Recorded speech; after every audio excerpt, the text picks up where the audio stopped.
Yeah, greetings, my fellow freedom-loving sovereign thinkers. This is LO30's podcast. My name is Craig, transmitting from the beautiful swampy mangroves of South Florida. And today's date, Friday, April 14th, 2017. Well, consider this Good Friday. People be going to church, celebrating, paying homage to to Jesus Christ.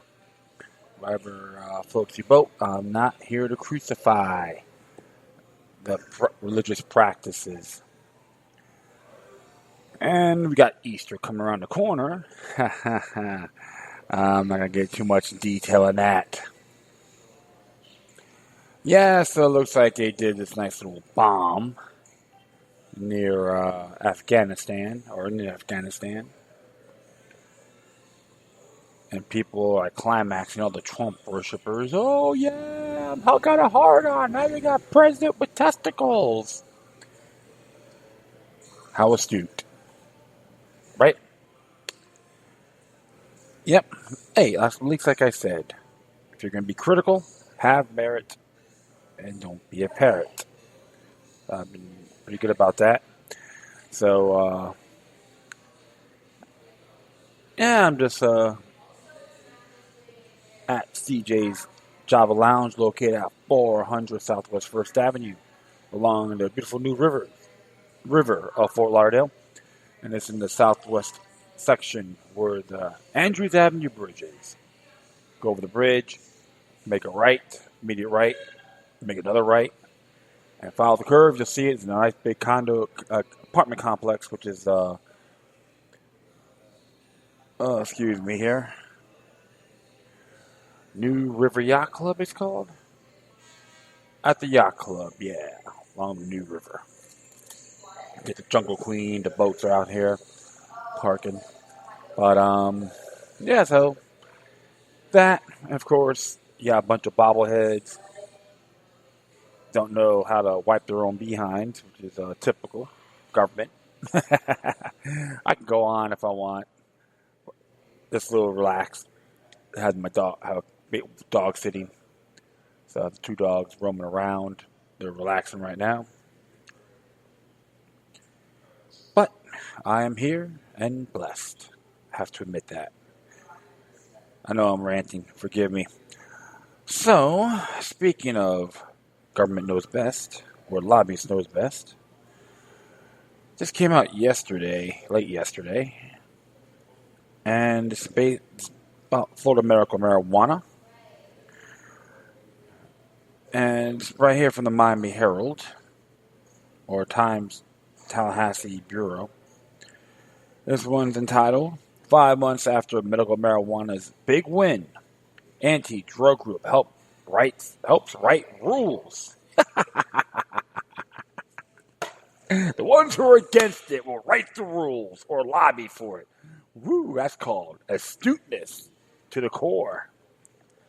Good grief. Well, let's just see what Michael Olson has to say about it. And it says here, anti-drug group opposed to medical marijuana is helping craft Florida's law on pot's expanded use. The ones who are against it is going to be the masterminds, the Finnish J. Whoopies. And I say it sarcastically. It causes its founders tried and failed to defeat during last year's elections. St. Petersburg-based Drug Free America Foundation is one of the several anti-drug groups tied to conservative financiers Mel and Betty Sembler that opposed constitutional amendments legalizing medical marijuana in 2014 and 2016. The Semblers who founded Drug Free America gave $1 million for a political committee called Drug Free Florida, which fought against last year's amendment that provided greater access to drugs. Yet, despite 71% of the voters supporting medical marijuana, the foundation is having say in the legislation that will determine the drug's availability. Drug Free America's executive director, Calvini F.A., lauded current legislation during a March meeting, thanking the House sponsor for including so many of the group's suggestions in the bill.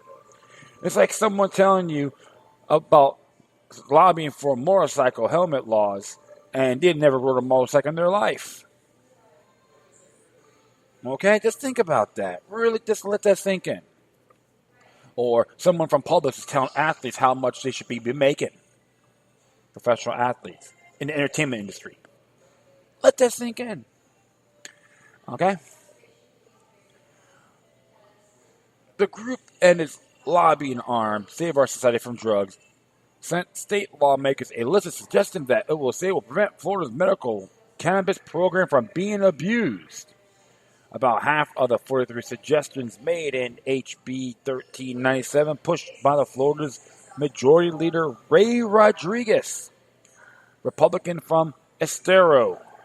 Yes, and that bill there, HB 1397, medical use of marijuana, and you can, it's a PDF format. I think it's like 61 pages long.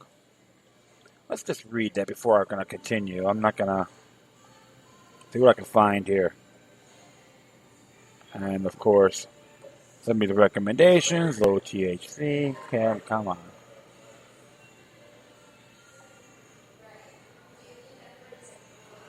Ooh, exactly. Sorry about that. I know I'm yawning. And you know what? You probably read this yourselves. I should have done this earlier, so forgive me. But I'm just going to continue on here. According to a review of the list, the overall effect of the recommendations would be to make it harder to access medical marijuana. The Rural Assemblers group is playing troubles who support the drug's medical use. Suggestions that Drug-Free America should be involved in the implementing language is absolutely ludicrous, said Ben Palera, executive director of Florida for Care and the one of the Rodney Amendment. If your whole goal is to say no to something, why should we take your advice in implementing it? Thank you very much. In an op-ed published last week in the Tampa Bay Times, Palera said the House bill is contrary to the will of the voters. To make matters worse for Palera, his organization sent suggested language to the House that did not make it into the bill. Oh, really? Look at that. It's like, you see what I'm saying? If you're dumb and corrupt, we will listen to you. Rodriguez said no single group is influencing the bill, that he considered recommendations that suggested language from groups with wide assortment of views. Records kept by his staff show he met with at least 70 cannabis lobbyists and activist groups since December. I would say there are 40 or more organizations or individuals who look at our bill and say, we helped write that bill. Say it with a straight face, Rodriguez said. Whatever those groups supported medical marijuana didn't play a role in how he viewed them, he said. The organizations could care less about, Rodriguez said. What I'm interested in is the policy. Chief among the Drug-Free America recommendation that made it into Rodriguez's bill is one requiring doctors to have a 3-month relationship with their patients before recommending marijuana to them. Patients and advocates say that this needlessly delays treatment. You get that? Think about it. Just gotta really step back. You have to get permission. Wait for 2-3 months for a tool of self-defense before you have to defend yourself from a stalker or anything like that, right? Yeah, that's really brilliant. Yeah, okay, I'm going to continue on here. Another Drug-Free America suggestion is a key feature of both House and Senate bills: the prohibition of smoking as a way for patients to consume marijuana. There's broad consensus in Tallahassee supporting the smoking ban has been for several years. The ban is included in the bill SB 406, though its sponsor, Senator Rob Bradley, Republican from Fleming Island, said he didn't meet with Drug-Free America. This is another half-ass, compassionate use of low THC cannabis and marijuana. You can read that too. And not really that impressive, I would say. So I'm going to continue on here. Chronic pain is another significant feature of the legislation. Patients who complain of chronic pain but have no other medical conditions that will qualify for the drug likely won't be allowed to use it. Drug Free America worries that giving marijuana based on chronic pain alone could be a pathway to abuse of the drug, but the prohibition wasn't among a list of recommendations. The group said it provided to Rodriguez and other lawmakers. Arizona, California, and New York allowed patients with chronic pain to use the drug, which legalization advocates said is less harmful than opioids like heroin and prescription drugs like Oxycontin. Yeah. Drug Free America wanted a requirement that 2 physicians would be needed to recommend cannabis to a minor. It also wanted state-funded campaigns on drug prevention and impaired driving. Both are in the Rodriguez bill, which put $3 million into anti-drug campaigns. Follow the money. The group also wanted strict standards on edible marijuana. Rodriguez bill banned it altogether. Faye says she is happy the House took up her organization's suggestions, but that is an absurd allegation to suggest Drug Free America was driving force behind the House bill. Of course, we didn't write the bill, she said. There are some people that are whining that we would even weigh in on this, which is ridiculous. That's what we do. We are a drug policy and prevention organization. So the problem is with Drug Free America, okay, you want to use the money for medical marijuana to do these, I won't say bogus, but ads. You know what?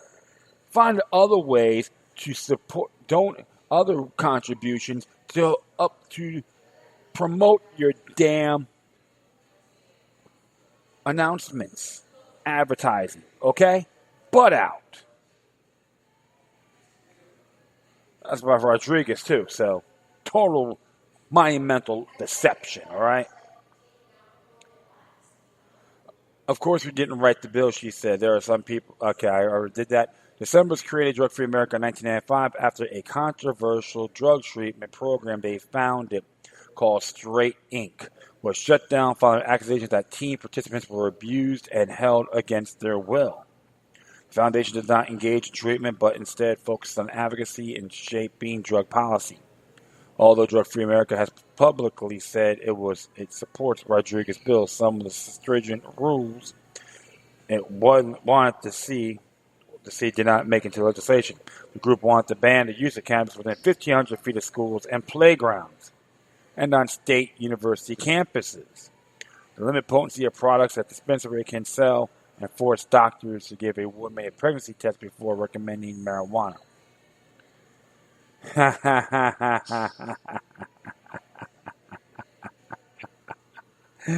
Oh, I gotta put this on here. What a wet dream. Yes, it is. What a wet dream.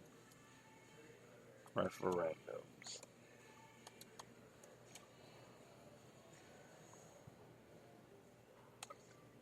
That's all I gotta say. Good grief. Good grief. It makes me laugh when you got these people out here who want to tell us what to do. Okay? On medical conditions. So let me get this straight. On the Rodriguez bill. $3 million. Right? $3 million. Into anti-drug campaigns. Come on. Come on. Where's your meritability? Senator Rodriguez. In the House Rodriguez? Yeah, let me see. Yeah. Mr. Rodriguez. Where is your meritability? Up your rectum? I think so. And I say that in good faith. So, this is going to make it harder for everyone in Florida to use it for medical purposes. And I've done my homework on this for a very long time. And I've taken the initiative not to, toss it to the side on medical marijuana. And it is a good point when people say, some people say there don't really need to be an amendment, which is true. Well, one thing for sure, especially to free-willed adults when it comes to medical stuff, who owns your body? Not Tallahassee, not drug-free America. You. I know they have like BCD for children, like they use it for the children can use. That's fine as that as well. Charles Webb and all that. So I like that a lot. But he even claims that they use the whole fear of federal government, but I'll probably use that in the near future. But one thing I noticed is like I say, you gotta read these bills yourself. You know, it's totally, how I'm looking at it from this article, it's pretty acidine. More of a headache. 71% of the people voted on it. Let it happen. Don't make it harder. Don't use any of your neo-mercantile politics or economy. Please.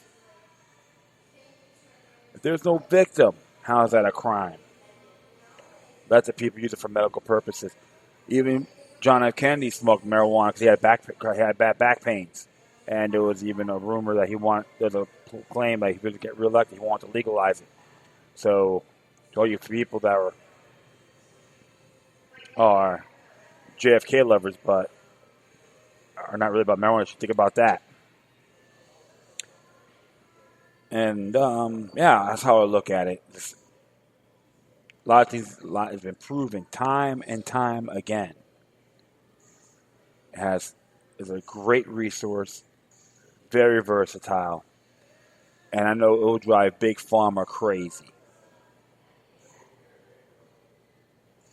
We got choices. And we don't need more of these bureaucratic red tape, climbing fences, jumping hurdles, climbing walls. Give me a break. If you don't like it, don't do it. Don't take it. Plain and simple. But don't tell me how to contemplate. All right? Yeah, enough of that. So it's gonna be a pretty short segment, so short episode. So right here, came out yesterday, is by Justin Raimondo. Originally got this from the Ron Paul Liberty Report.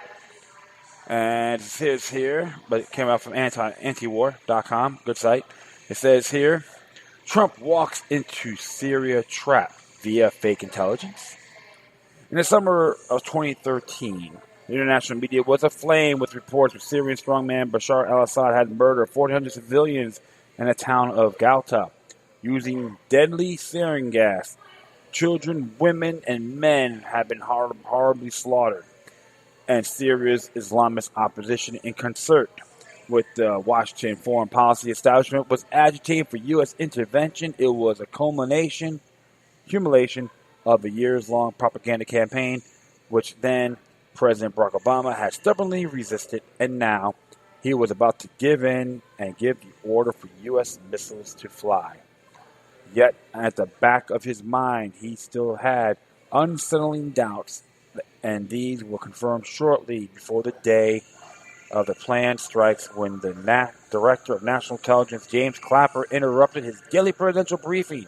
As Jeffrey Goldberg reported in The Atlantic, Obama was also unsettled by a surprise visit early in the week from James Clapper, his Director of National Intelligence, who interrupted the president's daily brief. The threat report Obama received each morning from Clapper's analysts to make clear that the intelligence on Syria's use for sarin gas, while robust, was not a slam dunk. He chose the term carefully. Clapper, the chief of the intelligence community, traumatized by his failures in the run-up to the Iraq War, was not going to overpromise. In the matter of one-time CIA Director George Tenet, who famously organized George W. Bush's slam dunk in Iraq. While the Pentagon and the White House's national security apparatuses were still moving toward war, John Kerry told me he was expecting to strike the day after his speech. The president had come to believe that he was walking into a trap, one laid both by allies and by adversaries and by conventional expectations of what an American president is supposed to do. Indeed, the intelligence assigning to Assad the responsibility of sarin gas attack at Ghouta was very far from a slam dunk. It was, in fact, a lie, a hoax, a false flag operation undertaken by the Islamist rebels and their Turkish allies who were desperate to draw the U.S. into the Syrian civil war. Sarin gas had been released at Ghouta, but contrary to the intelligence provided to the president, it wasn't the Syrian government that was responsible, said Seymour Hersh, showed in the piece published in the London Review of Books that was proved by intercepted conversations in the immediate aftermath of the attack, as one intelligence official told Hersh. Principal evidence came from the Turkish post-attack joy and backslapping in numerous interceptions. Operations are also so super secret in the planning, but that all flies out the window when it comes to crowing afterwards. There is no greater vulnerability than in the perpetrators claiming credit for success. Erdogan's problems in Syria would soon be over. Off the gas, and Obama will say red line and America is going to attack Syria, or at least that was the idea, but it did not work that way.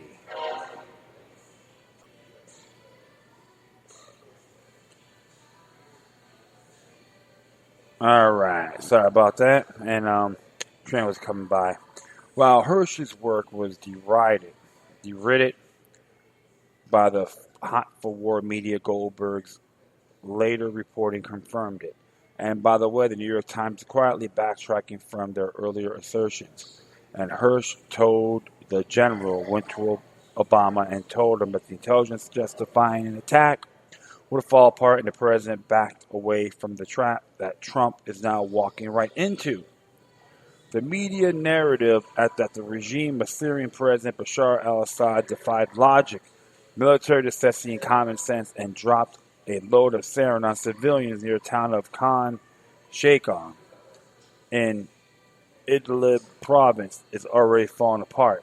Theodore Postel, professor emeritus of science, technology, and national security policy at the Massachusetts Institute of Technology, had analyzed the rather thin evidence provided by the U.S. government in a letter to former CIA analyst Larry C. Johnson. I have reviewed the document carefully, and I believe it can be shown without doubt that the document does not provide any evidence whatsoever that the U.S. government has concrete knowledge, that the government of Syria was the source of the chemical attack in Khan Sheikhan, Syria, at roughly 6 to 7 a.m. on April 4th, 2017. In fact, the main piece of evidence that is cited in the document points to an attack that was executed by individuals on the ground, not from an aircraft, on the morning of April 4th. This conclusion is based on an assumption made by the White House when it cited the source of sarin release and the photographs of that source. My own assessment is that the source was very likely tampered with or staged, so no serious conclusion could be made from the photographs cited by the White House.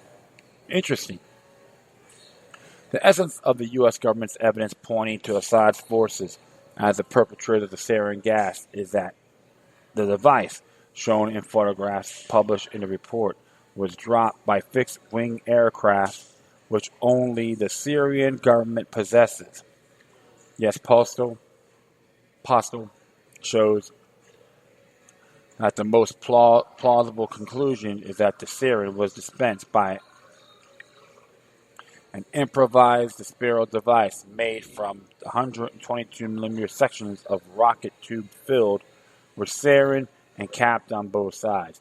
The report contains absolutely no evidence that this attack was a result of a munition being dropped from an aircraft. In fact, the report contains absolutely no evidence that would indicate who was the perpetrator of this atrocity. Postel examines the alleged source of the attack, a crater on the road to the north of Khan Shaykhun.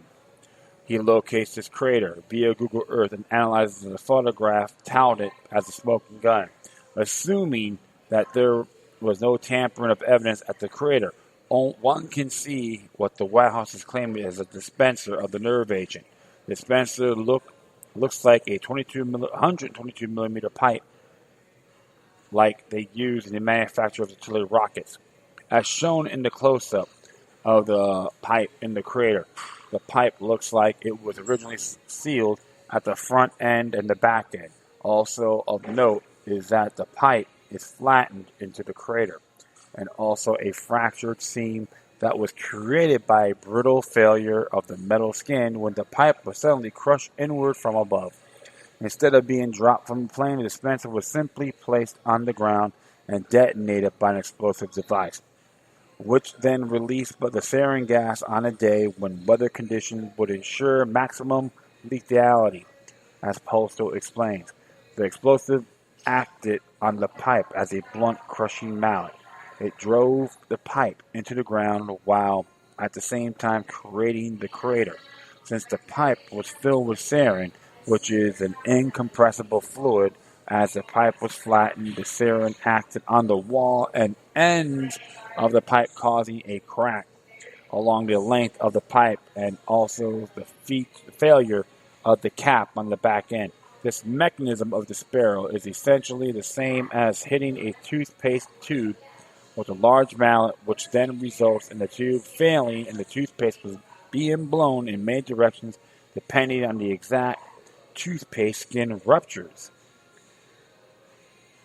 If this is the fact, the mechanism used to disperse the sarin, this indicates that the sarin tube was placed on the ground by individuals on the ground and not dropped from an airplane.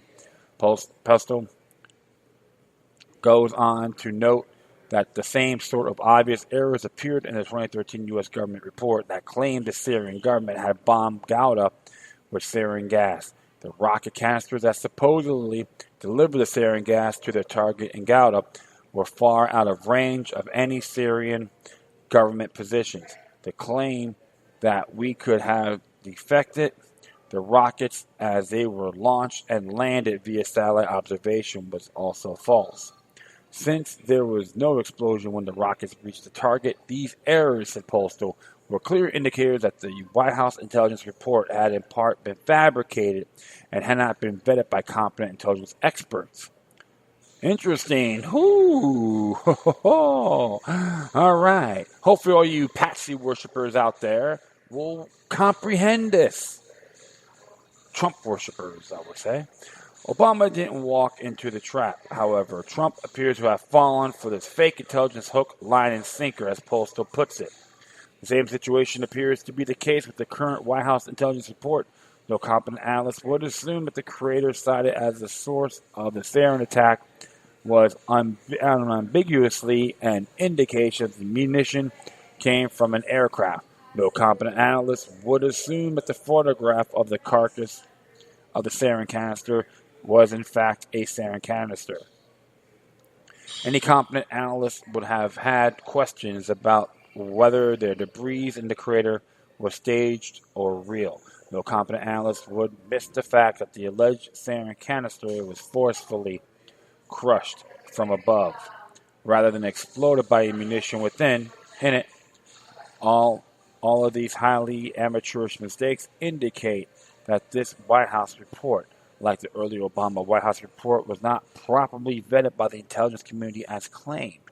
The same intelligence community that has been at war with Trump since before he took office, and he has been trying to smear as a tool of the Kremlin, has succeeded in pulling the wool over his eyes, and his previous extreme reluctance to involve the U.S. in an effort to overthrow the Assad regime in Syria has been one of the chief motivating factors in their war on Trump.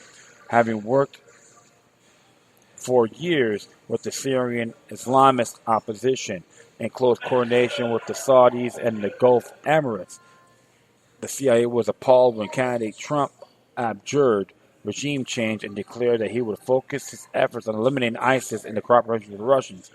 With the launching of those 59 missiles at Assad, However, Trump's radical turnabout on the Russian question, the regime changes that Langley can chalk up a victory. Trump has walked right into a trap and is likely he'll ever get out. Secretary of State Rex Tillerson's trip to Russia, where he proclaimed that Assad must go, was a dramatic demonstration of the trap snapping shut. The silver lining in this dark cloud is that Trump's most vocal supporters are now thoroughly alienated from him, as he abandons his domestic agenda and is sucked yet into another useless war in the Middle East. Here's the lovely Ann Caller rallying against the Strangolovian generals who surrounded the formerly awesome Trump, and it's music to my ears. Here's Ryan James Gerdesky of Red Alert Politics, a popular pro-Trump site, denouncing the strike on Fox Business News. Here's Laura Ingraham citing Iraq War veterans warning against entanglement in Syria, and the verdict from Lou Dobbs and Trump's many fans in the world of talk radio is a resounding no. Which is a good thing, okay? Trump, we are told by gloating, never Trumpers, has no principles. But so what? His followers do, and they are now an army of dovish deplorables whom we are happy to welcome into the anti-interventionist movement. Many are now readers and contributors to the site, as with the War Party on the march, except we expect many more to follow in their wake. The anti-war movement is no longer the preserve of coastal elites. Chomsky-type professors and obnoxious social justice warriors who kept it marginalized, brain-dead, and impotent. The Trump phenomenon and the subsequent portrayal by a president who was elected on the strength of his resolve to avoid the mistakes of the past has introduced some much-needed ideological diversity into the ranks of anti-interventionalists, as my mentor Murray Rothbard proclaimed way back in the early 1990s, the old way is back. We may have lost the White House, but we're about to take flyover country, and that is a cause for celebration. And it is good to have great pointers in here on that. And that's why I was very critical on this decision as well. And I remember people on Facebook going, yeah, our president, the President Biden is bombing, shooting Tomahawk missiles at some Syrian bases. Yeah, or yeah. And don't even know what the hell they're cheering about. They remind me of the same folks that said, yes, we can. Yes, we can. Yes, be scammed. Yeah, absolutely. Remember, the more things change, the more it stays the same.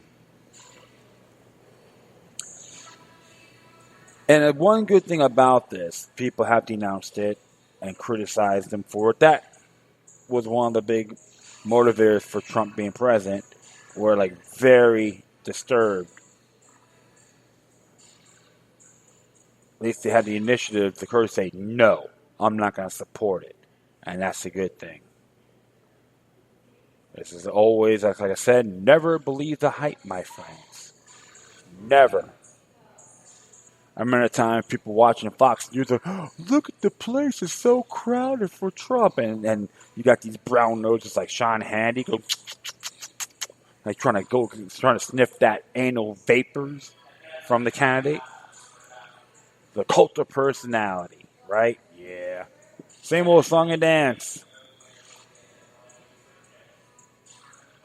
But you always got to be consistent and always be vigilant. Even the person you support is in there. You make sure they do the job. No ifs or buts. That including all other elected servants, whether it's federal, state, or local. All right? Action speaks louder than words. That's how I see it. Okay. Yeah, I'm going to do this one here. Probably the last thing I'm going to be talking about. And it came out by Free Thought Project. WikiLeaks, the Afghan tunnels the U.S. just bombed. They were built by the CIA, by Jack Burns. Of course, there's a photo of Excuse me. Justin Assange having his shot of tea. So the reads here, as the Trump administration is flexing its military muscle, having stood up to Syria and its ally Russia, and while now relishing in the news, has dropped the nation's largest and most powerful non-nuclear bomb on a cave complex in eastern Afghanistan. One critic was quick to point out, little known fact, WikiLeaks tweeted a simple but true statement concerning the origin of the cave complex the Americans are so proud of to have reportedly destroyed those tunnels in the U.S. The U.S. is bombing Afghanistan. They were built by the CIA. And there's a WikiLeaks tweet on there. Like it says here, the first time bin Laden had seen Tora Bora Cave, he had been a young Mujahideen fighter and a recent university graduate with a degree in civil engineering. Having some 20 years before, during Washington's first Afghan war, a decade-long CIA-financed jihad of the 1980s against the Soviet occupation. Rise before more than 13,000 feet, 35 miles southwest of the provincial capital of Jalalabad. Tora Bora was a fortress of snow-capped peaks, steep valleys, and fortified caves. Its miles of tunnels and bunkers and base camps dug deeply into the steep rock walls have been part of a CIA complex built for the Mujahideen. And it's yellowly enhanced, too. Bin Laden have flown in dozens of the bulldozers and other pieces of heavy equipment from his father's construction empire, the Saudi Bin Laden Group, one of the most prosperous construction companies in Saudi Arabia and throughout the Persian Gulf. According to one frequently told story, bin Laden would drive one of the bulldozers himself across the precipitous mountain peaks, constructing defensive tunnels and storage depots. And the New York Times did something like this in 2005, September 11th. So you can look it up yourselves. I'm going to retweet that right now. What the hell? A link to the tweet was a New York Times article from 2005, which described a similar cave complex in detail and added a few additional details worth noting. Tora Bora, as it's known, contains 4 to 5 caves, which are reported to contain miles of tunnels, bunkers, and base camps dug deeply into the steep rock walls. The tunnels were built by the CIA with the help of bin Laden family who constructed the complex. Also jumping in mockery of the Trump administration is Eric Snowden, who tweeted, "The bomb dropped today in the middle of nowhere. Afghanistan cost $314 million." And a following up tweet also said those Mujahideen tunnel networks for bombing Afghanistan, we paid for them. He too linked his tweet to the New York Times article mentioned above. Apparently the ant farm network of tunnels built by the CIA can now be destroyed by the American military in yet another pseudo show of force meant to make the Trump administration seem tough on Syria, ISIS, and Al-Qaeda.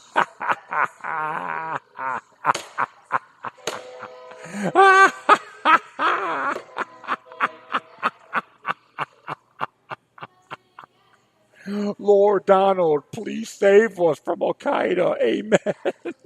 I'm sorry. I just find this totally hilarious. I'm insulted, but I'm laughing, okay? So it's like, kind of, sort of, it's the only way.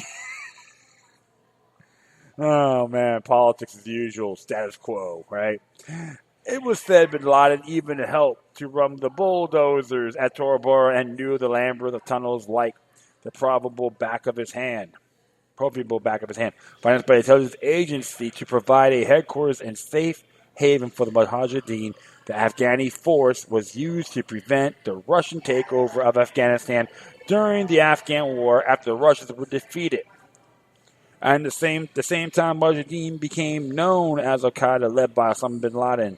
After the 9/11 attacks on the World Trade Center, bin Laden became the United States' most wanted man. Not surprisingly, he took up refuge inside Tora Bora within miles and miles of the complex, well-fortified tunnels. Times writer Marianne Reaver asked Masood Farevar, a former Khalis officer who had fought in the Tora Bora during the jihad to tell me why the caves are so important. They are rugged, formidable, and isolated. He said, if you know them, you come and go with ease. But if you don't, they're a labyrinth that you can't penetrate. They rise in some places to 14,000 feet, and for 10 years, the Soviets plummeted them with everything they had, but to absolutely no avail. Another reason they're so important is their proximity to the border and to Pakistan. One American military leader tasked with capturing or killing bin Laden was General Mad Dog Maddox. Maddox is now the Trump administration's Secretary of Defense.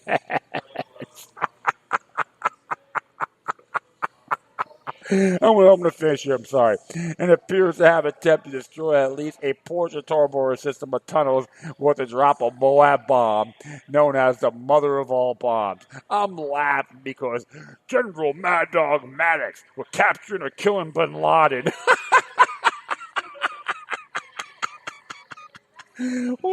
What is that? I'm sorry, I just find this hysterical. Yeah, I was an acting general. It was only a video, how I killed bin Laden, and I actually captured him and killed him. But it's only in Hollywood, but it's real for you guys. And even though he died around 2002, 2003, bin Laden was some dialysis issues he had. I think it's kidney dialysis. And one of the ladies from Pakistan went to his funeral, made a report in Fox News, went to his funeral, and she got taken out around 6 months later. Go think about that. But Mad Dog Maddox, he captured and killed bin Laden. Yeah, it's like a wet dream he had, right? Come on. How insulting. Sometimes that's why, my friends, I'm not an expert, and boldly admit that. But the truth of the matter is, you gotta look at everything thoroughly. So you got some poser general that made a claim, lead the task with capturing or killing bin Laden. Come on. Right there, the guys are full of crap, and of course, Donald Trump he's been hired. The bizarro world, right? Good grief! It's like having Debbie Wasserman Schultz saying she's George Patton, and she can't even wipe her own behind. Okay, on what to do. The aging general, who's now the nation's most powerful military leader, with the exception of Trump, as commander-in-chief, appears to be following through with a 16-year-old vendetta he may have been holding on to. The Times article from 2005 writes, Brigade General James N. Mattis, along with another officer with whom I spoke, was convinced that he could have surrounded and sealed off bin Laden's lair. He argued strongly that he should be permitted to proceed to the Tora Bora caves. However, according to Weaver, the general was turned down. That decision not to take bin Laden there at Tora Bora was one of the greatest military mistakes of the Bush administration's attempt to get him. Bin Laden escaped Tora Bora on December 16, 2001.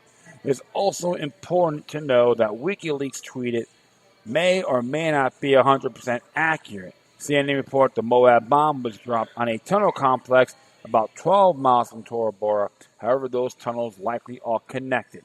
CBS reported the airstrike destroyed several caves used by ISIS with this 11-ton ordnance. The news agency also interviewed a military expert who said the U.S. has at least 14 more Moab missiles and may be prepared to lay waste to all such cave systems. Meanwhile, on Thursday, the director of the CIA, Mike Pompeo, targeted WikiLeaks as a non-state hostile intelligence service often abetted by state actors like Russia. Recently appointed director has apparently had enough of WikiLeaks activities, such as March release of the CIA's Vault 7. Well, that's not my damn problem. Well. This is why I get a good big laugh about this, my friends. I'm sorry. Had to crack up on this. But you know what? That's okay, because I like it. Remember, don't believe the hype. Plain and simple. Doesn't matter who's in there. All you worshipers, disciples, and will sell your soul to them. Get off of your manifestation bandwagon. It is not going to work. And I wouldn't be surprised if they destroyed it, because there probably could be so many leaked, so many secret classified information, and people may be getting ready to release it, and boom. We don't know that for sure, right? I'm just saying it's possible. So, okay, my friends, that is all for now. I'd like to thank everyone for listening. Plus, feel free to download and share this with every other episode of my archives on the Spreaker page. Share it throughout your social media networks. If you have any questions, comments, or you want to send me something I may want to check out, that'd be awesome. Whatever you do, please send your correspondence with decorum. You can hit me on Facebook, Twitter, Google+, Spreaker, iHeartRadio, Tumblr, YouTube, Freedom's Network, Scene.life, or Minds.com. In addition, you can email me at LookieLuck3, which is LookieLuck number 3 altogether, at gmail.com. Or you can email me at LookieLuck03 at protonmail.com. If you like the encrypted guides and all that, that'd be pretty cool, all right? So, all right, well, I hope you folks have a great weekend. I may do another show. I don't know. I get a little, depends on my mood swings. I've just been pretty busy for my personal ordeals, but it is not drastic, okay? So I am alive. I am blessed. I'm happy to be alive. All right, my friends. Once again, thank you for your time. Plus, always remember that the demoniac resistance is healthy for the soul and can liberate humanity. Until next time, take care of yourselves. Keep on spreading love, and may your guardian spirits be with you.